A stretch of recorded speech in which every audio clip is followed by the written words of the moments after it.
Hello students, welcome to the lecture. स्वागत है आपका इस वीडियो में। मेरा नाम है विशाल तिवारी और आज हम लोग बात करने वाले हैं इलेक्ट्रिक चार्जेस एंड फील्ड्स के सेकंड लेक्चर की। देखो, फर्स्ट लेक्चर में हमने पढ़ा था कि इलेक्ट्रिक चार्ज होता क्या है और उसकी बेसिक प्रॉपर्टीज क्या होती हैं। साथ ही साथ हमने पढ़ा था कि कूलॉम्स लॉ क्या होता है। कूलॉम्स लॉ जब हमने पढ़ा था तो उसमें बताया गया था कि अगर दो चार्जेस रखे हैं Q1 और Q2 जिनके बीच का सेपरेशन है R, तो उनके बीच में लगने वाला फोर्स होता है 1/4 pi epsilon not Q1 Q2 by R square. याद रखना, अभी हम मान रहे हैं कि चार्जेस हमारे स्पेस में रखे हैं। तो ये मिला था फॉर्मूला हमको कूलॉम्स लॉ से। तो बात आती है कि आज क्या पढ़ने वाले हैं। आज हम लोग इसी फॉर्मूले पे बेस्ड न्यूमेरिकल्स की प्रैक्टिस करेंगे। बात ऐसी है कि किसी भी फॉर्मूले का पता होना ठीक उसी तरीके से है कि आपके पास एक हथियार है बट उसको चलाना भी आना चाहिए। ठीक है, सो ये फॉर्मूला हमारे पास है और इसको देखेंगे डिफरेंट केसेस में लगा के कि किस टाइप के क्वेश्चंस हमसे पूछे जा सकते हैं। तो स्टार्ट करेंगे हम लोग एकदम फंडामेंटल से, इजी क्वेश्चन से, और धीरे धीरे करके अपने लेवल को बढ़ाते जाएंगे। देखो, जो फर्स्ट क्वेश्चन है उसमें हम लेंगे कि दो चार्जेस रखे हैं +1 माइक्रोकूलम +4 माइक्रोकूलम। ये है हमारी एक्स एक्सिस और ये जो बीच का सेपरेशन है ये हमने मान लिया कि 20 सेंटीमीटर है। बीच का सेपरेशन 20 सेंटीमीटर। अब पूछा जा रहा है आपसे कि बताओ दोनों चार्जेस पे फोर्स कितना लगेगा या फिर दोनों चार्जेस एक दूसरे पे कितना फोर्स लगाएंगे। तो हम बोलेंगे कि भाई इसके लिए हमारे पास सीधे सीधे फॉर्मूला है 1/4 pi epsilon not Q1 Q2 by R square. So 1/4 pi epsilon not की वैल्यू होती है 9 × 10⁹। Q1 की वैल्यू हो जाएगी 1। ध्यान देना, यहां पर माइक्रो लगा है, सो 1 माइक्रो के लिए पुट करेंगे 10⁻⁻6। Q2 में हो जाएगा 4 × 10⁻⁻6 अपॉन में है R स्क्वायर। सो R दिया है 20 सेंटीमीटर, इसको भी हमें मीटर में पुट करना पड़ेगा। सो 20/100 का स्क्वायर, अब ये हो जाएगा 25 यानी कि 1/5। अब देखते हैं 9 × 10⁻⁹, 10⁻⁻6, 10⁻⁻6 ये हो जाएगा 10⁻12 और 4 1 सा 4। सो इसको ऐसे ही पुट रहने देंगे और अपॉन में आएगा 1/5 का स्क्वायर। सो ये हो जाएगा 1/25। इस 25 को ऊपर ले जाएंगे, मैं इसी स्टेप में ऊपर ले आ रहा हूं, ये हो जाएगा 25।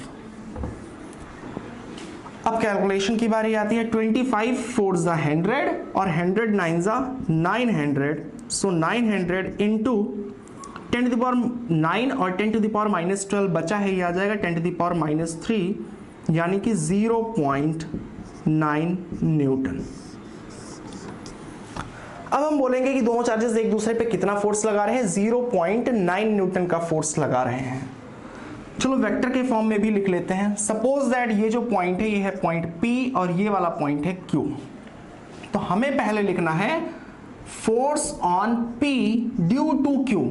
फोर्स ऑन P यानी कि P पे कितना फोर्स लग रहा है Q की वजह से। ठीक है, इसको हमें वेक्टर फॉर्म में लिखना है। वेक्टर फॉर्म में लिखने का मतलब क्या होता है, वेक्टर में डायरेक्शन भी इंक्लूडेड होती है, यानी कि यहां पर डायरेक्शन को भी मेंशन करना पड़ेगा। अब हमको पता है कि एक्स एक्सिस है, तो पॉजिटिव एक्स एक्सिस के डायरेक्शन को किससे रिप्रेजेंट करते हैं, +i या फिर सिंपली i। और अगर अपोजिट डायरेक्शन में है तो फिर हम लोग इसको इंडिकेट करते हैं -i। अब इतने तो हम समझदार हैं कि दोनों चार्जेस एक दूसरे को रिपेल कर रहे हैं, तो इस पे फोर्स किधर लग रहा होगा, इधर लग रहा होगा। और हमें लिखना है force on P due to Q। इस पे फोर्स कितना लग रहा है हमें यही लिखना है, तो लिखेंगे फोर्स लग रहा है 0.9 न्यूटन, बट किधर लग रहा है, -i की डायरेक्शन में, यानी कि माइनस बाहर आएगा, सो -0.9 i। ये लगेगा फोर्स, यूनिट भी लगा देंगे न्यूटन। ठीक है, अब बात करेंगे force on Q due to P। Q पे कितना फोर्स लग रहा, तो फिर से बोलेंगे भाई फोर्स का मैग्नीट्यूड तो होगा 0.9, बट इस पे फोर्स लग किस डायरेक्शन में रहा है, ये लग रहा है +i की डायरेक्शन में। ठीक है, ध्यान से देखो ये दोनों फोर्सेस इक्वल हैं और अपोजिट हैं।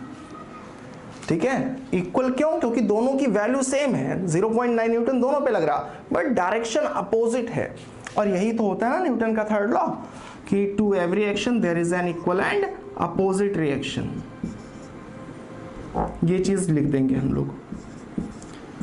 सो ये हमारा बहुत ही बेसिक सा क्वेश्चन था। अब अगला जो क्वेश्चन होगा उसमें एक नया एलिमेंट ऐड करेंगे। वीडियो समझ आ रहा हो तो वीडियो को लाइक कर देना, कोई डाउट हो तो कमेंट में पूछ लेना।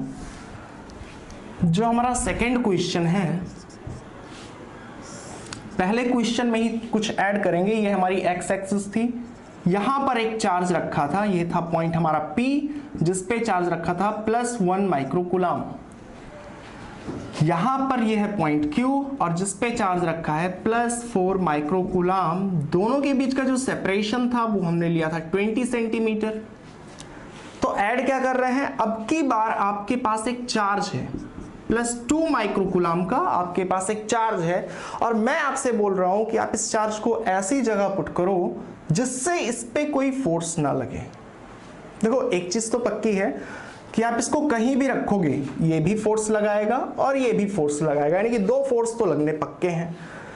अब देखो आपकी अगर कोई बॉडी है, मैं बोलूं कि इस पे दो फोर्स भी लग रहा और ओवरऑल फोर्स भी नहीं लग रहा, दो फोर्स लग रहा है लेकिन बॉडी हिल नहीं रही, तो ऐसा कब पॉसिबल है? जब दोनों फोर्सेस इक्वल हों और अपोजिट हों। इस चीज का ध्यान रखना, फोर्सेस जो होंगे वो इक्वल होने चाहिए अगर दो फोर्सेस लग रहे हैं, और अपोजिट डायरेक्शन में भी होने चाहिए, तभी ये चीज पॉसिबल है कि जो नेट फोर्स हो हमारा 0 हो। ये चीज आप महसूस भी कर सकते हो। अगर आपने बीच में कोई ब्लॉक रखा, आप इधर 10 न्यूटन लगा रहे हैं, आपका फ्रेंड इधर 10 न्यूटन लगा रहा है, तो बॉडी हिलेगी ही नहीं। अगर दोनों 10 लगा रहे हैं लेकिन सेम डायरेक्शन में लगा रहे हैं तो बॉडी मूव कर जाएगी, यानी कि नेट फोर्स लग जाएगा। मैंने क्वेश्चन में क्या पूछा है? मैंने पूछा है कि इसको ऐसी जगह रखो जहां पर रखने के बाद कोई फोर्स इस पे नेट ना लगे। तो हम एज्यूम कर लेंगे कि यहां कहीं पे रख दिया, अभी हमें नहीं पता कि कहां रखना है, हमने रख दिया मान लिया x डिस्टेंस पे। अब x डिस्टेंस पे अगर रख दिया तो ये वाला सेपरेशन कितना हो जाएगा? ये वाला सेपरेशन हो जाएगा, अगर ये 20 है, ये x हो गया हमारा, तो ये वाला सेपरेशन हो जाएगा 20 - x। अब हमने मान लिया कि यहां पर नेट फोर्स 0 है, नेट फोर्स 0 है। तो ऐसा कब हो सकता है? जब दोनों फोर्स जो लग रहे हैं, सपोज दैट ये वाला इस पे F1 लगा रहा और ये वाला इस पे F2 लगा रहा, तो नेट 0 कब होगा? जब F1 = F2 हो। पहली बात तो होने चाहिए इक्वल, तो पहले हम लोग इक्वालिटी टेस्ट करेंगे कि इक्वल कब होगा, x की किस वैल्यू के लिए फोर्सेस इक्वल होंगे। सो F1 आपको अभी ये नहीं देखना, आपको सिर्फ इन दोनों चार्जेस पे फोकस करना है और देखना है कि इस चार्ज पे कितना फोर्स लगेगा। तो हम बोलेंगे कूलॉम्स लॉ से कि दो चार्जेस रखे हैं x सेपरेशन पे, तो फोर्स लगेगा 1/4 πε0 Q1 Q2, यहां पर चार्ज रखा था 2 माइक्रोकूलम का, तो Q2 आ जाएगा 2 × 10⁻⁶ अपॉन r²। सो x हमारा सेंटीमीटर में है, इसको मीटर में कन्वर्ट करने के लिए 100 से डिवाइड करेंगे और ये आ जाएगा स्क्वायर। ये वैल्यू है F1 की। अब F2 की वैल्यू को पुट करें, सो F2 हमारा कितना होगा? अब की बार हमें F2 निकालने के लिए इन दोनों चार्जेस को लेना पड़ेगा, क्योंकि F2 क्या है? जो इस पे ये वाला चार्ज लगा रहा, ठीक है, इन दोनों चार्जेस के बीच का फोर्स है। तो वैल्यू होगी 1/4 πε0 Q1 2 × 10⁻⁶, Q2 यानी कि 4 × 10⁻⁶ अपॉन r²। सो 20 - x हमारा सेंटीमीटर में है, मीटर में कन्वर्ट करने के लिए 100 से डिवाइड करेंगे और स्क्वायर। देखो क्या क्या चीजें कैंसिल आउट होंगी। सबसे पहले कैंसिल कर देते हैं, ये पूरा कैंसिल आउट हो जाएगा, -6 ये सारी वैल्यूज कट जाएंगी, 2 भी कैंसिल आउट हो जाएगा। अब देखते हैं 1/x/100 का स्क्वायर है, सो ये क्या आ जाएगा? 1/x, अगर ब्रैकेट को ओपन करें सो x² अपॉन 100 में 2 जीरो है, स्क्वायर होगा तो 4 जीरो हो जाएगा, यानी कि 10⁴ इक्वल टू 1/ यहां पर ब्रैकेट ओपन करेंगे तो आएगा 20 माइनस एक्स का square upon again 10 to the power 4। ये दोनों चीजें कैंसिल आउट हो जाएंगी। एक चीज और, यहां पर भी 4 बचा हुआ है। अब क्या करेंगे, इसको इधर लाएंगे और इसको इधर ले जाएंगे। सो 20 माइनस एक्स का square equal to 4x square. Expand करेंगे तो क्या आएगा, 400 plus X square minus 40x equal to 4x square. सारी क्वांटिटी को उधर लेके जाएंगे तो 4x स्क्वायर देखो प्लस में था, प्लस ही में रहेगा। सॉरी, ये जो x स्क्वायर है जब इधर जाएगा तो माइनस एक्स स्क्वायर हो जाएगा और 4x square minus x square आ जाएगा हमारा 3x स्क्वायर माइनस 40x को उधर लेके गए तो आ गया plus 40x minus 400 equal to 0। अब ये बन गया हमारा क्वाड्रेटिक इक्वेशन और इसको सॉल्व करना हम सभी को आना चाहिए, पहले भी पढ़ चुके हैं, ठीक है, क्लास 10th में। So 3x square plus 40x minus 400 equal to 0। इसी इक्वेशन को सॉल्व करेंगे तो हमको मिल जाएगी x की वैल्यू जहां पर फोर्सेस इक्वल है, ठीक है। सो देखते हैं, ये है हमारा A, ये है B और ये है C। इसको मैं जल्दी से सॉल्व कर रहा, ये सारी चीजें आपको पता होंगी पहले से। x की वैल्यू होती है minus B plus minus under root B square minus 4ac by 2a। ये चीज हम पहले पढ़ चुके हैं। सो माइनस b की value 40 plus minus under root B square यानी 40 का स्क्वायर आ जाएगा 1600 माइनस 4ac। सो 4 3 जा 12, 4 जा 4800। लेकिन c हमारा माइनस में है तो एक माइनस यहां भी आएगा, अपॉन में आएगा 2a। a की वैल्यू कितनी है 3, सो 2 3 जा 6। अब minus 40 plus minus minus open होगा तो फिर हो जाएगा प्लस, और 1600 प्लस 4800 ये आ जाएगा 6400 बाई 6,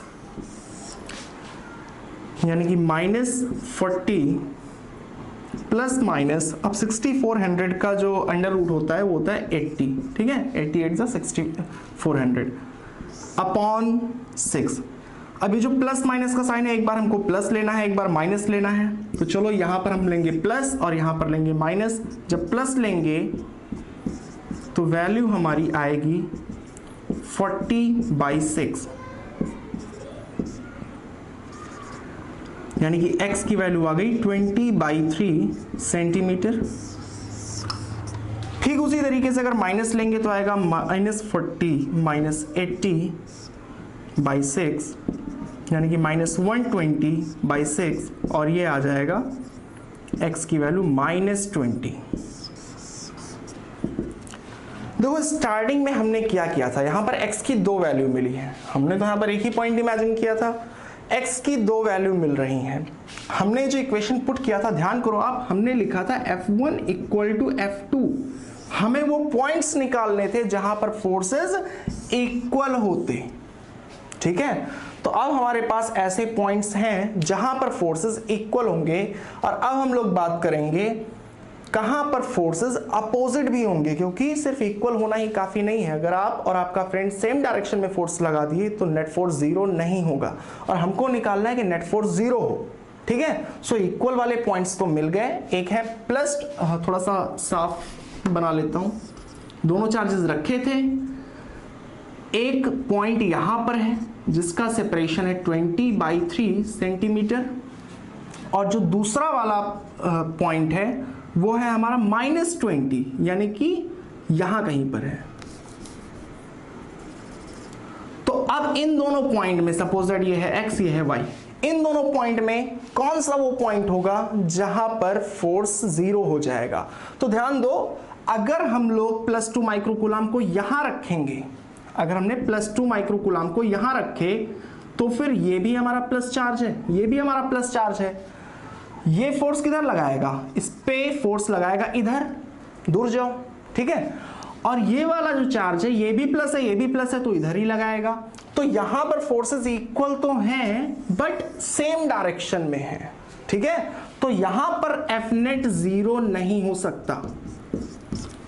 नेट फोर्स 0 तभी हो सकता है दो फोर्सेस के केस में, जब दोनों की वैल्यू भी बराबर हो और डायरेक्शन भी अपोजिट हो।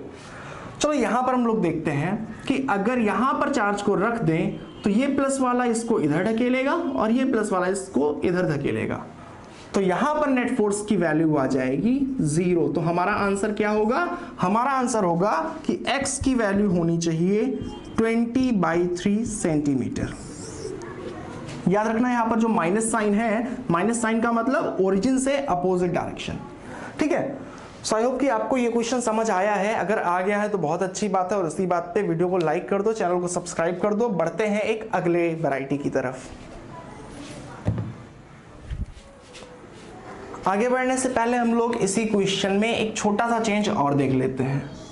सपोज दैट इस क्वेश्चन में ये जो +1 माइक्रो कूलाम था और यहां पर जो +4 था उसकी जगह पे अगर -4 कूलाम कर दिया जाए, बीच का सेपरेशन सब कुछ पुराने जैसा ही है 20 सेंटीमीटर, और आपसे पूछ लिया जाए कि बताओ 2 कूलाम या फिर 2 माइक्रो कूलाम के चार्ज को कहां पर रखें कि नेट फोर्स 0, तो आप फिर से वही सारा प्रोसेस लगा के सॉल्व करोगे। F1 = F2 और फिर से हमारे दो पॉइंट्स मिलेंगे। एक पॉइंट यहां पर मिलेगा 20/3 सेंटीमीटर और दूसरा पॉइंट मिलेगा यहां पर, यहां से 20 सेंटीमीटर। मैंने पहले भी बोला था जो -20 आया था, माइनस दिखा रहा है कि x से अपोजिट। ठीक है, तो यहां पर मैं माइनस को नहीं लिख रहा हूं। अब अगर आपसे पूछा जा रहा है कि बताओ +2 माइक्रो कूलाम को कहां रखे हैं, तो देखो टेस्ट करें। अगर हमने +2 को अगर यहां पर रख दिया तो ध्यान से देखो आप, ये प्लस है ये भी प्लस है, दोनों में रिपल्शन होगा, यानी इस पे फोर्स इधर लगेगा। ये प्लस है ये माइनस है, तो दोनों में अट्रैक्शन होगा, यानी कि इस पे फोर्स अभी भी किधर लगेगा? इधर ही लगेगा। ठीक है, तो यानी कि अगर यहां पर हम लोग रख देंगे तो फोर्सेस इक्वल होंगे लेकिन अपोजिट नहीं होंगे, तो यहां पर हम नहीं रख सकते। अगर यहां पर रखते हैं तो देखो आप, ये प्लस है और ये प्लस है, दोनों में रिपल्शन होगा तो इस पे फोर्स इधर लगेगा। ये प्लस है और ये माइनस है, तो दोनों में अट्रैक्शन होगा, तो इसके चलते इस पे फोर्स इधर लगेगा, यानी यहां पर दोनों अपोजिट हैं। तो इस केस में हमारा जो आंसर होता वो होता x = -20। ठीक है, तो ये चीज हमें देखना है। अगर कभी भी आपको दो चार्जेस रख के और पूछ लिया जाए कि बताओ थर्ड चार्ज कहां रखें, तो फिर हमें हमेशा ध्यान में रखना है कि जो थर्ड चार्ज है उस पे फोर्स इक्वल तो होना ही चाहिए, साथ ही साथ अपोजिट भी होना चाहिए, तभी फोर्स 0 होगा नेट। अगला जो क्वेश्चन है कि अगर इस +2 को चेंज कर दें +6 माइक्रो कूलाम, अब बताओ कि कहां पर रखें, तो आंसर हमारा चेंज नहीं होगा। ऐसे समझो आप कि अगर दो चार्जेस रखे हैं Q1 Q2 और मैंने बोल दिया कि यहां पर अगर +1 माइक्रो कूलाम के चार्ज को आप रख रहे हो तो नेट फोर्स 0 है, यानी इक्वल और अपोजिट फोर्सेस एक्ट कर रहे हैं। यहां पर आप कोई भी चार्ज रखो, +1 माइक्रो कूलाम +10 माइक्रो कूलाम, क्यों नहीं चेंज होगा? क्योंकि सपोज दैट जो हम लोग फॉर्मूला पुट करते हैं 1/4πε0 Q1 × Q2 r², और यहां पर भी जब हम लोग पुट करते हैं Q2 × दोनों ही केसेस में ये जो चार्ज है कैंसिल आउट हो जाता है। ठीक है, तो ये चीज समझ लेना कि चार्ज, जिस चार्ज को रख रहे हैं उसके वैल्यू से कभी भी आंसर नहीं चेंज होता।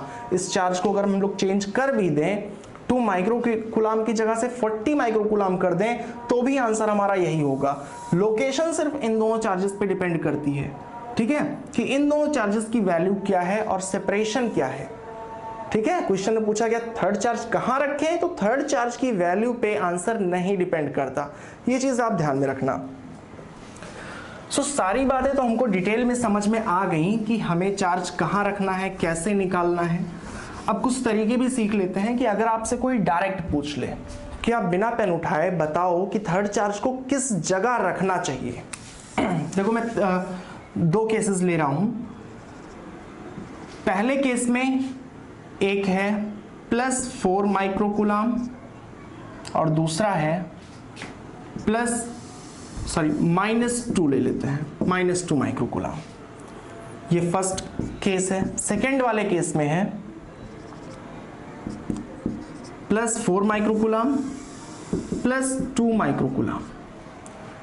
तो सबसे पहले तो हमें पता है यहां पर ये दोनों अलग अलग क्वेश्चन है और हमसे पूछा जा रहा है कि एक थर्ड चार्ज रखना है दोनों क्वेश्चन में। ठीक है, बारी बारी से बात करते हैं, पहले इस क्वेश्चन में रखेंगे फिर इस क्वेश्चन में।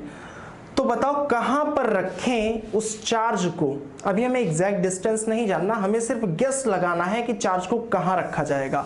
तो एक चीज याद रखना, जब कभी भी चार्जेस सेम टाइप के हों, देखो सेम टाइप बोलने का मतलब प्लस प्लस है, दोनों सेम टाइप का है, तो फिर इसे बीच में रखते हैं, चार्ज को बीच में रखना पड़ेगा। चलो ये है हमारा फर्स्ट रीजन, इधर सेकेंड वाला रीजन ये है बीच वाला, और ये है थर्ड रीजन। तो कभी भी अगर दो चार्जेस सेम टाइप के हैं, दोनों पॉजिटिव हैं या दोनों नेगेटिव हैं, और आपसे पूछा जा रहा है कि बताओ एक थर्ड चार्ज रखना है, किधर रखें, इधर रखें या बीच में रखें या इधर रखें, तो अगर दोनों का नेचर सेम है तो हमेशा बीच में ही कहीं पर रखना पड़ेगा। कहां रखना पड़ेगा वो हमें सॉल्व करके निकालना पड़ेगा। अगर दोनों का नेचर अपोजिट है, यानी कि एक पॉजिटिव है और एक नेगेटिव है अगर एक पॉजिटिव है और एक नेगेटिव है, तो आप देखो कि किसकी वैल्यू छोटी है, यानी कि जो नंबर है वो किसका छोटा है। देखो नंबर है 2 माइक्रोकूलम। सेम टाइप के होते हैं तब तो बीच में रखते हैं, चाहे प्लस प्लस हो चाहे माइनस माइनस हो, बीच में रखते हैं। और जब अपोजिट टाइप के होंगे तो यानी कि बीच में तो रखेंगे नहीं, तो बचा कौन सा, या तो ये और या तो इधर रखेंगे। तो याद रखना, जो चार्ज छोटा हो, जो स्मॉलर चार्ज हो, उसके साइड रखते हैं, यहां कहीं पे हमको रखना पड़ेगा। अब कितनी डिस्टेंस पे रखना पड़ेगा ये एग्जैक्ट हम लोग बता सकते हैं सॉल्व करने के बाद। ठीक है, तो ये कुछ छोटे मोटे तरीके हैं, इसको ध्यान में रखना, कई बार एग्जाम्स में हेल्पफुल होते हैं। अब हम लोग बात करने जा रहे हैं एक और वैरायटी की, जिसमें वेक्टर के बारे में कुछ चीजें रिवाइज होंगी क्लास 11th वाली। तो अगर वेक्टर या फिर स्केलर ये सारी चीजों में अगर आपको डाउट है तो वीडियोस में पहले जाके आप उसे क्लियर कर लो। जो थर्ड एग्जाम्पल है, इसमें 3 चार्जेस रखे हैं। एक ये इक्विलेटरल ट्रायंगल है, इक्विलेटरल ट्रायंगल मतलब सारे के सारे एंगल्स 60 डिग्री। ये है हमारा +4 माइक्रोकूलम, ये भी है +4 माइक्रोकूलम, और यहां पर रखा है +2 माइक्रोकूलम। ठीक है, यहां पर रखा है +2 माइक्रोकूलम। मैं ऊपर स्पेस छोड़ रहा हूं डायरेक्शन बनाने के लिए। अब देखो आपसे पूछ लिया गया कि बताओ इस पे फोर्स कितना लगेगा। भाई 2 चार्जेस हैं, इन दोनों को हमने फेविक्विक से चिपका के रखा है कि ये दोनों नहीं मूव कर सकते। तीसरा वाला चार्ज यहां पर है, इसको छोड़ देंगे तो मूव कर जाएगा।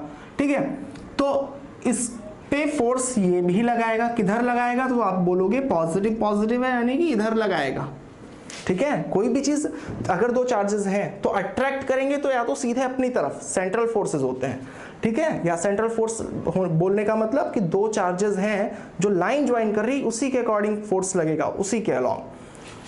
तो +2 को ये इधर फोर्स लगाएगा, इसको मान लेते हैं F1, और ये जो +4 है ये भी +2 है तो इधर फोर्स लगाएगा F2, और जो इसका एज मान लेते हैं, हमने मान लिया ये है सपोज दैट 1 मीटर। सॉल्व करने में आसानी रहे, 1 मीटर मान लिया हमने।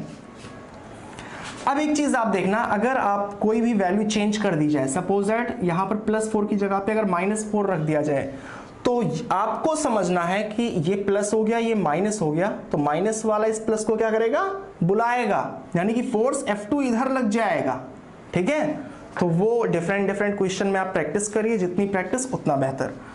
सो F1 और F2 लग रहा है। F1 की वैल्यू कितनी होगी, F1 कौन सा फोर्स है, जो ये वाला चार्ज इस पे लगा रहा। सो F1 की वैल्यू आ जाएगी 1/4 pi epsilon not Q1 Q2। So Q1 है हमारा 4 × 10⁻⁶, क्योंकि माइक्रो में दिया है। Q2 की वैल्यू हो जाएगी 2 × 10⁻⁶ अपॉन r²। सो ये 1 है तो सारी वैल्यूज 1 होंगी, 1 का स्क्वायर। यहां से आ जाएगा 1/4 पाई एप्सिलॉन नॉट की वैल्यू आ जाएगी 9 × 10⁹, 4 2 8 × 10⁻12, यानी ये आ जाएगा × 10⁻3। इतना फोर्स लगेगा।